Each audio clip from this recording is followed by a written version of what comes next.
वालेकुम वरहमतुल्लाहि वबरकातुह। मुअज़्ज़िज़ नाज़रीन किराम, आइए आज हम बात करने जा रहे हैं एक भारत के नामवर फ़क़ीह, मुतअद्दिद फ़िक़ही किताबों के मुसन्निफ़ और शरई उलूम के मुहक्किक और Muslim All India Muslim Personal Law Board के सदर, इस्लामिक फ़िक़ह एकेडमी इंडिया के जनरल सेक्रेटरी, दारुल उलूम नदवतुल उलमा की मजलिस इंतज़ामी और मजलिस निज़ामत के रुकन और मुतअद्दिद मदारिस के तंजीमों के सरपरस्त यानी हज़रत मौलाना खालिद सैफुल्लाह रहमानी साहब के बारे में आइए इस वीडियो के अंदर हम आपको बताएंगे हज़रत मौलाना खालिद सैफुल्लाह रहमानी साहब की हालात ज़िंदगी क्या है, उनकी तसानीफ़ क्या है और वो इतने बड़े आलिम दीन फ़क़ीह उम्मत कैसे बने। तमाम बातें आज हम इस वीडियो के अंदर करेंगे। इससे पहले आपसे गुजारिश है कि आप हमारे चैनल पर अगर नए हैं तो चैनल को सब्सक्राइब कर लें, वीडियो को लाइक कर दें और अपने दोस्तों तक शेयर कर दें। हज़रत मौलाना खालिद सैफुल्लाह रहमानी साहब 10 जमादुल ऊला 1376 हिजरी मुताबिक नवंबर 1956 ईस्वी में बिहार के कस्बा जाले ज़िला दरभंगा के मारूफ इल्मी घराना में आंखें खोली। तारीखी नाम नूर खुर्शीद रखा गया, जबकि असल नाम खालिद सैफुल्लाह तय पाया और इसी नाम से मारूफ हुए।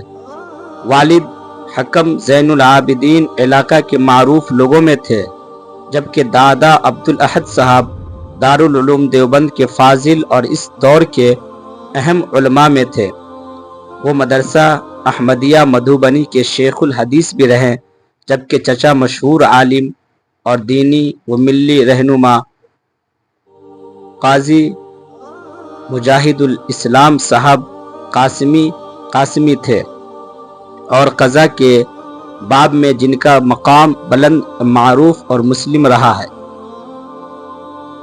खालिद सैफुल्लाह रहमानी का नानियाली ख़ानदान बिहार के मशहूर बुज़ुर्ग हज़रत मौलाना बशारत करीम गुरहली साहब से वाबस्ता था। इस खानवादा के मोरसे आला का मुल्ला सैयद मोहम्मद अली हैं, जो मुल्ला सिसवा के नाम से मशहूर थे। उन्होंने सैयद अहमद शहीद की तहरीक जिहाद में शिरकत की और मोरका बालाकोट के बाद बिहार लौटे। हज़रत मौलाना खालिद सैफुल्लाह रहमानी साहब की तालीम और तरबियत के बारे में बात करें तो हज़रत मौलाना खालिद सैफुल्लाह ने इब्तिदाई तालीम अपनी दादी, वालिदा और फूफा मौलाना वजहुद्दीन साहब से हासिल की। फ़ारसी और अरबी की इब्तिदाई किताबें अपने वालिद से पढ़ी। इसके बाद मदरसा कासिमुल उलूम हुसैनिया दोघरा ज़िला दरभंगा में कसब फैज़ किया। फिर यहाँ से जामिया रहमानिया मुंगेर का रुख किया, जो इस वक्त भारत का मारूफ इदारा और इल्म दीन का मरकज़ तवज्जो बना हुआ था। उन्होंने यहाँ मुतवस्सितात से दौरे हदीस तक की तमाम तालीम हासिल की। यहाँ हज़रत मौलाना मिन्नतुल्लाह रहमानी से खुसूसी इस्तिफ़ादा का मौका मिला। उनके अलावा वहाँ के दीगर असातीन इल्मों असहाब फ़ज़लो असातिज़ा से भी इस्तिफ़ादा किया।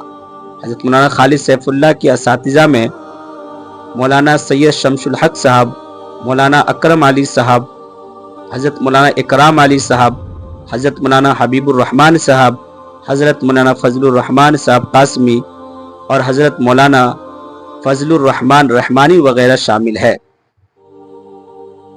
मुंगेर में दौरा मुकम्मल करने के बाद दारुल उलूम देवबंद का रुख किया और वहाँ दौरे हदीस मुकम्मल किया। इस दौरान में जिन असातिज़ा से इक्तिसाब फैज़ किया उनमें शरीफ हुसैन देवबंदी, हज़रत मौलाना महमूद हसन गंगोही, हज़रत मौलाना हुसैन बिहारी, हज़रत मौलाना मेराजुल हक साहब, सैयद अनजर शाह कश्मीरी और हज़रत मौलाना निज़ामुद्दीन आज़मी और हज़रत मौलाना सालिम कासमी रहमतुल्लाह अलैह सर फहरिस्त है।